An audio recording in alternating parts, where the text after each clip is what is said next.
porque hay que situar este desafío en la Agenda Regional de Salud Universal y Equidad. Por eso vamos a invitar al doctor Giovanni Escalante, representante en Chile de la Organización Panamericana de la Salud y de la Organización Mundial de la Salud, a que se dirija a nosotros. Doctor, muchísimas Distinguidos gracias. y distinguidas participantes, muy buenos días con todas y con todos. Me sumo a todos los saludos y vocativos que han sido señalados previamente. Y al mismo tiempo quiero matizar la reunión para decirles que ahora hemos tenido una pausa activa por la salud, nos hemos parado. Pero no solo eso, sino también me hace reflexionar algo. Lo más importante, que en las fotos que vayamos a tomar estén las personas, en los territorios. Las personas son el foco de atención, las personas en los territorios y en sus circunstancias. Sabiendo que, al igual que todos los países de América Latina, Chile tiene principalmente desafíos estructurales, territoriales y prospectivos. En ese sentido, en esta primera lámina estoy haciendo atención a qué brechas estructurales en cáncer tenemos tanto en Chile como en América Latina para una respuesta equitativa. Y ahí ustedes ven al conjunto de los profesionales de la salud que están en los hospitales. La primera pregunta que me hago es que si el punto de llegada, diagnóstico y de tratamiento es en un hospital oncológico, o si el punto de llegada principal y el punto de partida principal de las personas es en un CESFAM, es en un primer nivel de atención, donde la persona llega con toda la confianza, recibe un trato adecuado, un diagnóstico oportuno y llega luego a tiempo en todos los niveles de capacidad complementaria, capacidad resolutiva.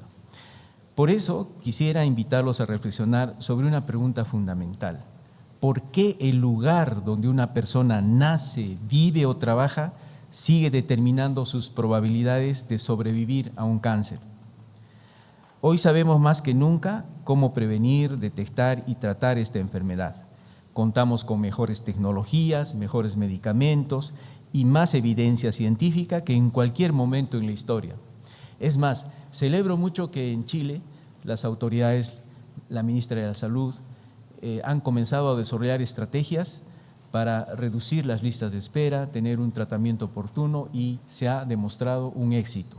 Felicitaciones por ello. Sin embargo, tenemos el gran desafío de la multimorbilidad. O sea, ahora no tenemos solamente una persona probablemente con una condición oncológica, sino también tenemos una persona con hipertensión arterial, con diabetes, con soledad, ¿no?, con otras condiciones. Por eso hablamos de un entorno de multimorbilidad y en un proceso acelerado de envejecimiento. Entonces, yo creo que no solamente hay el tema de la resolutividad, sino también los factores estructurales y los determinantes para que esa persona llegue a tiempo en su diagnóstico. Por tanto, el principal factor de riesgo para morir de cáncer en nuestra región no es solamente la enfermedad, es la inequidad. ¿Cuál es la magnitud del desafío? En las Américas tenemos al año 4.2 millones de nuevos casos de cáncer. Y de estos 4.2 millones de nuevos casos, 1.45 millones son lamentables fallecimientos. Ahora, ustedes ven en la lámina hacia la derecha cuál es la brecha sistémica que tenemos que abordar, sobre todo en los países de América Latina. En América del Norte, este es un ratio, una comparación entre el número de casos de cáncer y la mortalidad. Entonces, tenemos que en América del Norte, de 100 personas, 23 fallecen. Es decir, que 77 personas logran sobrevivir debido a la respuesta oportuna que tiene el sistema de salud, los sistemas de salud en América del Norte. Mientras que en América Latina, tenemos que de esas 100 personas, 46 fallecen debido al cáncer. Es decir, que solamente 54 personas logran sobrevivir debido a la respuesta del sistema de salud. Entonces, estas muertes no se deben a una biología distinta, sino a fallas de acceso oportuno y a los diagnósticos tardíos. Entonces, lo más preocupante no es únicamente el volumen de casos, lo más preocupante es la brecha en los resultados. Esto significa que una persona diagnosticada con cáncer en nuestra región tiene muchas menos probabilidades de sobrevivir que alguien con el mismo diagnóstico en países con sistemas más integrados y mejor financiados. Entonces podemos concluir que el cáncer no mata igual en todas partes. Donde hay más inequidad, hay más mortalidad. Por eso celebramos mucho la estrategia que ha realizado Chile en cuanto al abordaje integral de las personas con cáncer, porque ha demostrado que fortaleciendo la capacidad resolutiva, atendiendo oportunamente, haciendo que estos pacientes naveguen en el sistema apropiadamente, se logra revertir esta situación. Entonces, veamos algunos otros aspectos para ir viendo cuál es esta brecha. La principal conclusión es que el tiempo es tóxico para la resolutividad de un cáncer, es decir, el retraso en el diagnóstico oportuno es un factor determinante directo de la supervivencia. Ustedes ven ahí una lámina donde tenemos un eje vertical y en X, donde hay un aumento del riesgo de mortalidad y las semanas de retraso. La conclusión de esta lámina es que por cada 4 semanas de retraso, ¿no?, existe entre 6% al 13% de aumento en la mortalidad. Entonces, a las 12 semanas de retraso, el pronóstico empeora drásticamente.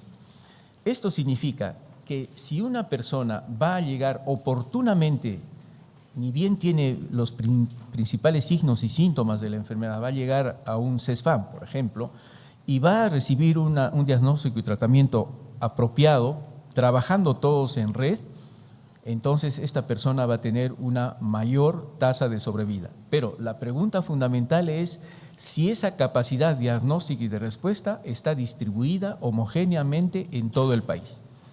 Por tanto, el impacto es bidireccional. Se reduce drásticamente la probabilidad de curación si esa capacidad no existe en todo el país, a través de redes. Y segundo, se elevan exponencialmente los costos operativos del sistema de salud, porque no es lo mismo diagnosticar a una persona que tiene un estadio nivel 4, por ejemplo, de un problema oncológico, a uno en estadios iniciales. Entonces, la distancia entre un paciente y un especialista puede convertirse entre la distancia entre la vida y la muerte. Vamos a ver entonces algunas de las brechas. Las he resumido en 3 principales brechas que son estructurales. En primer lugar, la fragmentación.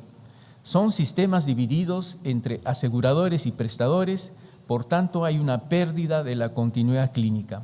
O sea, hay demasiados espacios de intermediación donde la persona no puede navegar fácilmente, no está del todo informada y por tanto no hay esa noción de una red de capacidad resolutiva complementaria. En segundo lugar, la concentración urbana, porque la capacidad diagnóstica y especialistas centralizados producen una penalización letal a las zonas rurales y remotas. Y finalmente, el intervalo del proveedor. La mayor, vamos a llamarle fuga de pacientes, ocurre en la transición entre la primera sospecha en la atención primaria y el inicio en el nivel especializado. ¿Qué pasa cuando un paciente llega a un primer nivel de atención? Probablemente lo van a derivar, pero en ese proceso de derivación no han avanzado probablemente en el diagnóstico, llega ya al hospital en estadio más avanzado. Por lo tanto, en las Américas, el 43.8% de las muertes por cáncer en la región son tratables y evitables con detección temprana. Eso hay que tomar muy en cuenta y las lecciones aprendidas de la experiencia chilena lo están demostrando. Entonces, en muchas zonas rurales o alejadas, el acceso oportuno sigue siendo un privilegio y no un derecho, y eso hay que revertirlo. Porque un cáncer diagnosticado tarde es con demasiada frecuencia un cáncer más difícil y más costoso de tratar. Por tanto, el tiempo es el recurso más valioso en cáncer, como en otras condiciones. Cuando el diagnóstico se retrasa, la enfermedad avanza. Además, también sabemos que las innovaciones terapéuticas avanzan rápidamente, pero la capacidad de incorporarlas sigue siendo desigual. Los altos precios, los procesos fragmentados de compra y las limitaciones presupuestarias dificultan el acceso oportuno. Entonces el resultado es una doble injusticia. La ciencia avanza, pero no todos avanzan con ella. Por eso, la innovación solo va a generar valor cuando llega a las personas que la necesitan. O sea que las personas deben estar en la foto. Y esta fragmentación de los sistemas, realmente muchos pacientes se pierden en las derivaciones, listas de espera, autorizaciones y múltiples puntos de atención. Por tanto, no se trata únicamente de contar con hospitales, sino se trata de coordinar una verdadera red de atención. Entonces, los pacientes no deberían navegar solos por sistemas complejos. Los sistemas deberían acompañar a los pacientes. Por eso hay que tomar atención a los determinantes sociales, como la pobreza, la educación, el género, el territorio y las barreras culturales siguen condicionando quién accede a la prevención, el diagnóstico y el tratamiento. Muchas personas conversando en los territorios no se daban cuenta que tenían un cáncer o que tenían un problema serio, porque no están debidamente informados e incluso no saben cómo utilizar su seguro o cómo utilizar los servicios. Por tanto, es necesario comenzar a trabajar en la educación para la salud. Entonces, la lucha contra el cáncer comienza mucho antes que el hospital. Comienza en la comunidad, en los territorios, en los colegios. Entonces, una amenaza que seguirá creciendo es esta situación requiere actuar con urgencia. Las proyecciones indican que los nuevos casos de cáncer podrían aumentar cerca de un 69% hacia 2045 y las muertes más de un 50% en la región. Pero ahí quiero parar un momentito para decir que tenemos que atender a los factores de riesgo, porque nuestras poblaciones en América Latina están con obesidad, con sobrepeso, con sedentarismo, con hábitos de vida poco saludables. Tabaquismo, consumo de alcohol, uso problemático de drogas, violencia, entre otras. Entonces, esta es una realidad que tenemos que atender y por eso es necesario seguir fortaleciendo la capacidad prospectiva, pero también pensar en ecosistemas sociosanitarios, porque una persona saludable sabemos que va a contribuir con el país de mejor manera. Por tanto, tenemos que trabajar en ello. Ahora, si mantenemos el mismo ritmo de respuesta, la carga del cáncer crecerá más rápido que nuestras soluciones. Por tanto, un aspecto fundamental que veo en Chile es que la mayoría está de acuerdo en todas las soluciones, pero tal vez es necesario que ese acuerdo lleve a un plan nacional de respuesta, un plan nacional de salud integrado con todos estos acuerdos. Y para fortalecer las capacidades técnicas, operativas, programáticas y prospectivas. ¿Qué debemos de hacer? Tenemos ya un ejemplo de más de 38 años de funcionamiento en Chile, que ha sido un ejemplo y que lo hemos seguido, que ha logrado a través de esta red PINDA, que es una red de atención integral de los problemas oncológicos de los niños, que ha tenido una incidencia en los países andinos, ha superado la meta de OMS para el 2030, o sea, 80.5% de supervivencia en los casos oncológicos en los niños. Desde hace más de una década tiene un liderazgo en América Latina, 38 años de política sostenida. ¿Y cuáles son las tres principales características? Tiene una gobernanza nacional con una red única de 21 centros articulados bajo protocolos estandarizados. Tiene el Registro Nacional de Cáncer Infantil con 100% de cobertura poblacional, con datos reales para decisiones reales y está beneficiándose del financiamiento protegido. Otro ejemplo en América Latina del GES, aquí presente su creador, su facilitador, inspirador, y la ley Ricardo Soto, 0 gastos catastróficos para las familias. La lección aprendida de esta excelente novedad es que la red pediátrica probó el camino, es la arquitectura fundamental para los centros regionales de adultos. Por tanto, si hay esa experiencia desarrollada y que está disponible para poder analizarla y ver cuáles han sido sus estrategias, entonces vale la pena replicar esto también para los otros casos oncológicos.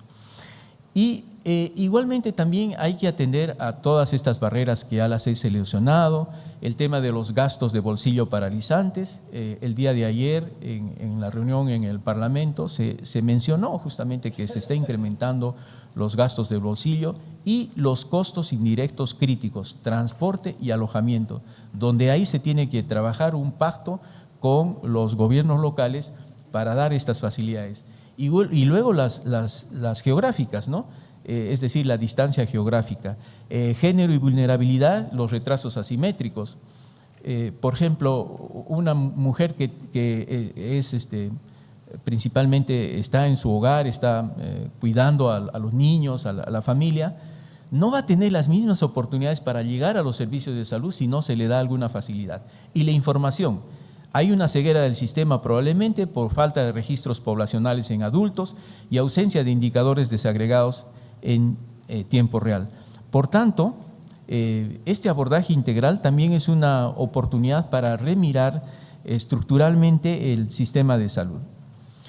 Bien, ¿cuál es la primera estrategia que vemos que puede salir adelante con todo esto? Primero, rutas rápidas de diagnóstico, el fast track, donde se haga una reducción estructurada y protocolizada del intervalo entre sospecha y confirmación. O sea, no es apurarse, sino es un compromiso auditable. Tiene que haber una evidencia, así como la cadena logística, una evidencia de cómo va avanzando, y todo eso entiendo yo que el Ministerio de Salud ya lo está trabajando. Y debe ser un inicio en las redes de atención primaria de salud, entendido no solamente el primer nivel de atención, sino en toda la red, ¿sí? Con red flags, o sea, banderas rojas, síntomas guía por atención primaria formada, luego la conexión, es decir, un enlace directo, sin burocracia, con enfermera gestora de casos. Ahí yo creo que el equipo de profesionales y técnicos TENS tiene que comenzar a incidir mucho, porque no solamente se trata de los médicos.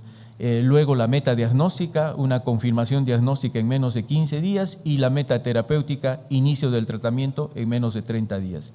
La segunda estrategia son las redes integradas de servicios de salud, y hemos visto ya algunos proyectos que está impulsando el Ministerio de Salud junto a universidades como Equity Cancer Lab.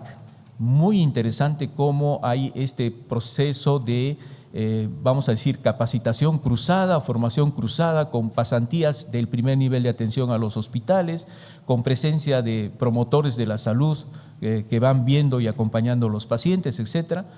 Entonces, la detección temprana depende de esa cohesión operativa con ese nivel. Entonces, hay que continuar con esta noción de centros regionales oncológicos, mirando la población y el territorio, y por tanto la red rinde cuentas por ellos. Es decir, la centralización es estratégica en cuanto a la cirugía, radioterapia, que garantiza volumen clínico, destreza y mejores resultados. Por tanto, los centros aislados no van a funcionar, sino el éxito radica en la rendición de cuentas compartida en toda la trayectoria del paciente. Y tercera estrategia es la navegación y salud digital. El factor humano es muy importante, la navegación de los pacientes. Hemos visto que en las puertas de los dispensarios, en las puertas del CESFAM, hay personas que dudan entrar o no entrar, porque realmente es un tema muy sensible. Entonces, es bueno contar con enfermeras navegadoras dedicadas a eliminar esta fricción administrativa, evitar el abandono. Dice, uy, ya la cola está muy larga, voy a abandonar. No, tengo que asegurarme que el paciente no se pierda en el sistema, y eso aumenta el acceso oportuno entre un 10 y 20%. Y el factor digital, como es la telemedicina, una consultoría clínica sincrónica y comités de tumores virtuales. Es decir, que apenas se diagnostica el caso, se hace un acompañamiento especializado y hay una derivación inmediata de sospechas, reduciendo el aislamiento de las zonas rurales. Esto va a permitir cerrar instantáneamente la brecha geográfica de los llamados desiertos de atención. ¿Cuáles son nuestras herramientas ya para cerrar de la OPS para la transformación regional? Tenemos los fondos rotatorios y estratégicos. Para comentarles que aquellos países que utilizan intensamente los fondos rotatorios y estratégicos, que voy a resaltar esto, respetan la soberanía de cada uno de los países. respetan su soberanía en logística, simplemente es un mecanismo de cooperación técnica para consolidar la demanda a través de una plataforma cada vez más simple. Entonces son mecanismos de compra conjunta para equidad financiera. Vacunas BPH accesibles, menos de $15 por dosis. Pruebas de BPH, colposcopios a $2.500. Estoy poniendo algunos precios así de referencia para que noten cuán el impacto, ¿no? Los medicamentos oncológicos esenciales a precios protegidos. A veces es un tercio, la mitad, un cuarto del valor de mercado. Segundo, la metodología IMPACT. Estamos trabajando con IAEA, PACT, es el programa para acción en la terapia de cáncer. Es una iniciativa interagencial desde el Sistema de Naciones Unidas y realmente con esta metodología se permite identificar a tiempo cuáles son los puntos de mejora, las oportunidades de mejora. Son evaluaciones nacionales integrales, Chile participa, son auditorías sistémicas y tenemos la información allí y hay, digamos, también una vinculación con un plan de respuesta para resolver aquellas oportunidades de mejora. Tenemos el Código Latinoamericano contra el Cáncer, un marco de prevención estructurada adaptado a los factores de riesgo y determinantes sociales de la región. Entonces, yo diría que la falla es organizacional, pero la arquitectura de la solución ya está probada. Tienen el diagnóstico, tienen la evidencia, tienen los mecanismos y también nuestra colaboración en cada uno de los países para transformar la red desde hoy, desde mañana, ya mismo. Gracias.